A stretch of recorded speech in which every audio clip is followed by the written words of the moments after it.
Hey guys, it's time to take a look at Enduro Racer on the Spectrum, published by Activision in 1987 and developed by, I think, Software Studios. And I think this game was a pretty big deal for Activision because they had like full spread ads, and I think I even saw a 3-page one in one magazine, but I'm not entirely sure. But they really pushed this one. And I remember being really impressed by it. I think this was the first racer on the Spectrum that used scaling sprites that really impressed me. And I remember being really blown away by the undulation. That was just so awesome. And I don't really like racing games, but yeah, this one I was into, a bit at least. And it's of course based on the Sega arcade racing game released in 1986. And I think there was primarily two different cabinet versions of this one stand-up with handlebars and one sit-down version. And some variants of these two, I think. And you would use the handlebars to steer and also to do wheelies. I think you pulled it up or towards you and then you would do a wheelie. Pretty cool stuff. And I think the sit-down version was not a motion one. I think it was just a static seat. Maybe it leaned, but I don't really know. I haven't found any information about this, surprisingly enough. So I assume it's just a static seat, where the handlebars is the only thing you can interact with, really. And this is another racer developed by Yu Suzuki, and I think this may be his third game. He designed Hang On before this and one other, I think. I can't remember which one. And initially he wanted Hang On to be a dirt bike game, but Sega would have none of that, and they wanted a standard bike racer. But when he got to do Enduro Racer, he was allowed to actually go down the dirt bike path. And according to Game Machine, their August 15, 1986 issue, the upright cockpit version of this unit was the most successful of that month. And it apparently remained in the charts through September and October 1986, becoming the second highest grossing upright cockpit arcade game during the latter half of 86.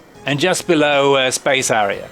So let's fearlessly do some wheelies in the Spectrum version, shall we?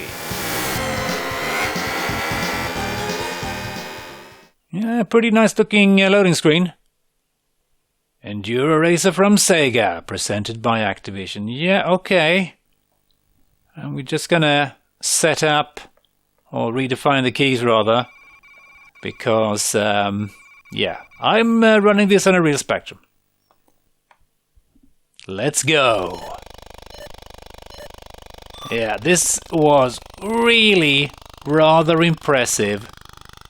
To me, at least, back in the day, and I think this game was rather popular on the Spectrum. It's just one of the first races that I played that just really was rather smooth, and yeah, it might be a little bit choppy these days. The frame rate isn't amazing, but back then it was incredible. And as you can see, yeah, the frame rate takes a dive here, but still, this is impressive for a Spectrum. And I remember especially liking the undulation. That was just so cool. I don't think I had seen something like that on the Spectrum before. And of course we need to do wheelies here too by pushing a button and then try not to get annihilated by those annoying rocks. And I don't think we have... Yeah, we don't have any gears in this one. We just push that pedal to the metal, baby. Just the way I like it. And let's not make friends with the trees. Oh, okay, that was not good. Can I make this? Let's see. And I don't have any filthy cheats on here. This is just the standard version, the Activision release. And let's see if we can maybe find the goal. Oh yeah, well there's no goal, it's just extended play, so we don't get any fancy, graphics here. No. We just get extended play. I don't think they had enough space on the Spectrum to actually make that happen. To have like a sign, a goal sign or anything like that. But hey, let's see if we can not make friends with big fat rocks that are just not conducive to my continued existence. And let's do some jumping. Oh, that was weak sauce. And then immediately plant my face onto a hard rock. Come on, let's go. The acceleration isn't amazing here on this particular bike, but hey, why am I going out into the wilderness there. I have no idea what happened there. That was not my doing, I swear. And I seem to remember that the difficulty of the game got pretty drastically more difficult on the second stage. And of course the phone rang, so I had to take that, but I'm back. So let's just try again. And maybe see if we can get somewhere on stage 2. And the controls are pretty simple. It's basically accelerate, left, right, and do wheelies. And also we have brake, but that works kind of differently than I anticipated. If I let go of forward on the joystick, I still maintain my speed. So if I want to brake quickly, I have a button to do just that. So yeah, very straightforward, and yeah, the visuals are really, really nice. I think this was, again, one of the first also Spectrum races that I just found visually very pleasing. It looks really, really nice. And even the sound effects, well, they're kind of good for a Spectrum. And if we don't do these wheelies, we will, of course, I think we won't crash, but I think we will lose time if I understand it correctly. And let's not make friends with the forest here. Oh god, there's so many. I hate these rocks. Really hard avoiding them. It was actually easier in the arcade. But of course that was often the case when it came to home conversions. They were often more difficult than their arcade counterparts, which was a little bit amazing. Yeah, extended play, awesome stuff. And we also get jeeps on this level. Why am I just disappearing out to the left? There's apparently a very powerful turn here. And we also get smoke from the wheels. That's a pretty neat little touch. I really do like that.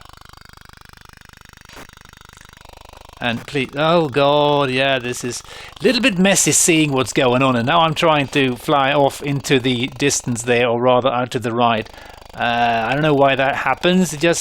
I'm not pressing a direction. The bike just goes flying in off-road. I think I screwed up that wheelie. Yeah, I did. Please, please. No more rocks. I'm slowing down. Yeah, I can't make this turn here. Come on. 70 kilometers per hour. That's not impressive. And I screwed up another wheelie. This is a pretty hard stage compared to the first one. I don't remember how far I got back in the day. I mean, I don't think I was very good at the game, but I did enjoy it. And gee, yeah, I'm not really taking the turns here. We can just go no, please don't. Oh my god. And again, I just go flying. No. Oh yeah, the controls are pretty tricky here. Get out of my way, bunch of losers. Yeah, it's not entirely easy, this one. But let's see if I can get a better time this time. And I think you're supposed to be able to clear all those rocks with a wheelie or with a jump, but I'm just not doing this right, I think. Okay, let's see if we can get this done. Clear all the rocks, please. Yeah, that worked. Did it right that time. Got 14 more seconds. I think we should be fine, and unless of course we find some trees to talk to. Yeah, I think we should be just fine, but the time is about as bad as before. So no improvement there, I think. Really? Just to slow down. Oh god, yeah, it's really hard judging the curvature, how bad the curves are. I really need to keep an eye on my speed. But I mean, once you get used to this, I think it's a lot more doable. And god, yeah, that's another drawback with the Spectrum version. The sprites just kind of appear out of nowhere, and sometimes it is a little bit hard. Oh man, dodging them. Well, not there though, but just could you please drive past this monstrosity here? Still a pretty decent little racer, I must say. I mean, sure, the frame rate is not going to blow anyone away today, Slow down, please. Slow down. Don't make friends with these things. And don't collide with rocks, please. And still, I find the one last rock, I find it. I have some sort of superpower there. I can always find stuff to collide with in racing games. That's probably why I don't like them that much, to be honest. And boom, we are done for again. I don't think I'm going to try this again because I don't think I'm going to get very far. It's going to take some time for me to get used to it if I ever want to get to stage 3, I'm afraid. But a really rather neat little racing game on the Spectrum, and let's just have a look at a couple of reviews and see what some other people thought of this, shall we? And Sinclair users John Gilbert gave the game 5 out of 5, and he wrote, "This Sega coin-op conversion puts other top software houses to shame. It sets a new standard for arcade tie-ins." And he also wrote, "All Enduro Racer's effects, including the sight of your little rider bouncing off the seat of the bike as you jump a wall, are just as spectacular. The bike even moves up hills and down dales, an effect which not even TT Racer has managed to achieve. If you only buy one coin-up arcade game conversion this year on the current turnout from companies such as Ocean, US Gold and Elite, go for Electric Dreams. Enduro Racer is tops. And yeah, I can't argue with that. It really is a neat little racing game on the Spectrum, which might not have aged that well, but yeah, it is still pretty impressive, given what it's running on."